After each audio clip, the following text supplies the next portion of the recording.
un bon livre quand même. Non. Non, non, non, non, non, non, non, non. Bon bah voilà, c'est fait. Fallait bien que ça arrive un jour, la panne de lecture vient juste de te toucher. Sauf que bah tu dis qu'il faut que tu lises. Mais pourquoi? Déjà parce que c'est devenu une habitude. Clairement, si j'ai recommencé à lire perso, c'est parce que ça me manquait. Et après avoir lu pendant 1 an et demi beaucoup de livres, c'est une habitude de pas avoir de livres dans les mains, de pas être en train de feuilleter, de pas être en train de lire.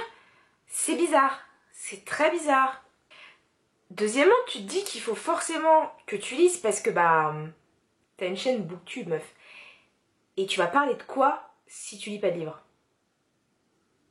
Alors on pourrait bien la changer en chaîne cuisine ou en chaîne jeux vidéo. Mais non. Non, non, non. C'est une chaîne Booktube et il faut parler de book. Sauf que, bah... Ouais, t'en as là hein, des livres. Hein, mais c'est pour faire beau si tu les lis pas. Quoique je connais des gens qui ont des livres. Une belle bibliothèque. Ils ont eu aucun livre. Il y a un moment où on se dit, bah... il va falloir que je fasse du contenu en fait. Si j'ai rien à dire, c'est bien beau. Il y a des livres que j'ai lus dont j'ai pas parlé, je pourrais en parler. Mais si c'est pour parler d'un livre que j'ai lu il y a 1 an et demi, et si je vous en ai pas parlé, c'est que c'était pas soit un coup de cœur ouf, soit une déception. C'est pas pour en parler maintenant, j'aurais oublié la moitié de l'histoire. C'est qu'il m'a pas marqué, donc non. Non, non, non. Et puis, pourquoi vouloir forcément toujours plus, faire toujours plus? Et en troisième, c'est pour le challenge. L'année dernière, t'as lu plus de 100 livres. Et tu fais quoi là? T'es à 20 livres depuis le début de l'année, on est à la moitié de l'année. Bouge-toi là, tu vas pas réussir à battre ton record. Ouais, sauf que... pareil, le but, c'est pas de lire le plus de livres possible. Même si j'ai pas lu pendant 5-6 ans et que j'ai des livres à rattraper, mais par centaines. Bah, la lecture, c'est pas un challenge à la base, c'est un plaisir. Et si t'y arrives pas, t'y arrives pas.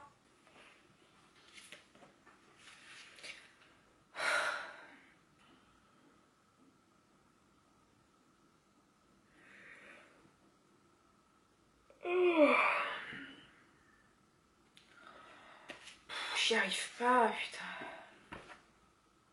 Alors c'est bien beau d'essayer de se faire des petits trucs du style je vais essayer ce livre. Et puis bah non. Non, t'abandonnes parce que en fait il t'intéresse pas. Et si j'essayais un livre de jeunesse, ça se lit bien ça.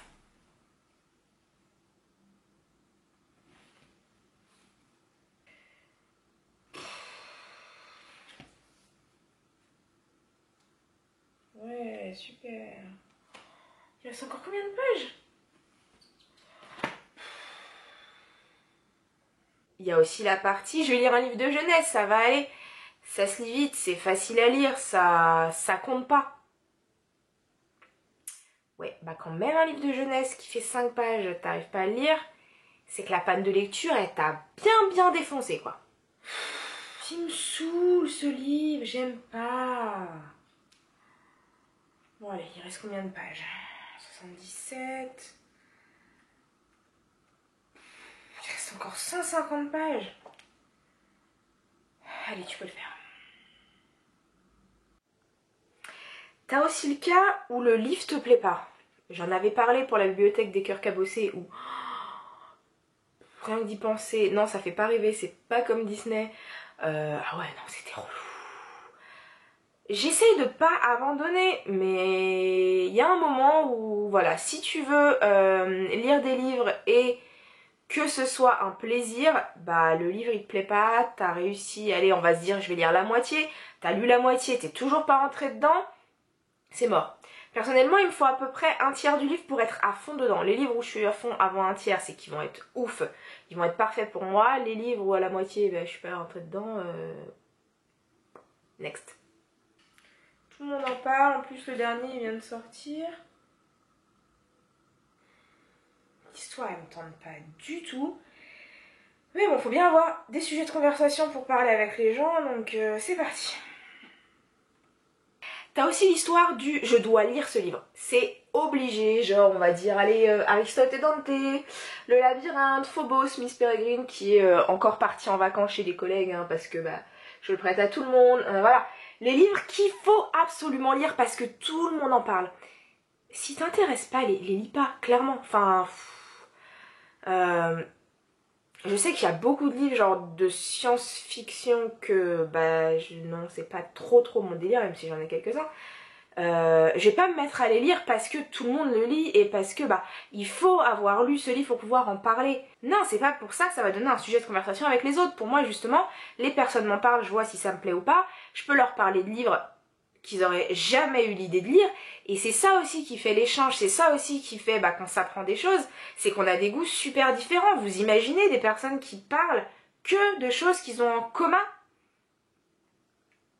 Après, il y a aussi ceux où on va les lire parce qu'on se dit ça peut me plaire, ou au contraire, je vais lire parce que je pense que je vais détester, mais à un point où il faut que je lise pour après aller balancer mon avis. Mais sinon, faut arrêter clairement de se mettre la pression, de dire voilà, j'ai une chaîne, concrètement, comparé à d'autres personnes, j'ai une chaîne où il y a, allez, on va dire, trentaine de vues par vidéo, il y a 30 personnes qui voient mes vidéos. Je fais ça pour moi, je fais pas ça, enfin, je fais ça aussi pour, et surtout pour les échanges, mais je fais pas ça pour des millions de personnes, je fais pas ça, enfin je sais pas. Faut arrêter de se mettre la pression. Ok, on a des chaînes booktube, c'est pas pour ça qu'il faut lire 365 livres par an pour sortir une vidéo par jour qui parle d'un livre et du coup être à la pointe du truc, connaître tous les livres et pouvoir parler avec tout le monde de n'importe quoi. Non. On a chacun nos centres d'intérêt, on a chacun nos idées, on a chacun nos trucs à côté qui font qu'on peut pas lire. Si t'as une panne de lecture, t'essayes, hein. Je dis pas qu'il faut pas essayer de temps en temps de se remettre dans un livre, surtout les livres qui te font super envie, qui peuvent te faire passer la panne de lecture. Mais tant pis, elle est là, bah voilà, c'était ma première. Ma première fois a été très difficile, je pense en être plus ou moins sortie. Je dis pas que ça peut pas revenir, il y a des soirs où je commence et puis... Bah c'est pas un soir où en fait j'ai envie de lire. Voilà, je recommence à prendre l'habitude d'avoir toujours un livre sur moi quand j'attends le bus, de lire un petit peu, etc. Donc, elle est sur la bonne voie, la méchante panne de lecture. Je lui ai mis un bon coup et elle se casse, même si elle essaye de lutter un peu, c'est moi qui suis en train de gagner. Voilà, dites-moi si vous aussi vous avez déjà eu une panne de lecture genre bien violente et comment vous avez fait bah, pour réussir à retrouver le goût de la lecture. Et puis je vous retrouve dans très peu de temps. En attendant, bonne lecture. C'est facile de dire ça alors que toi t'arrives pas à lire quoi. Bonne lecture.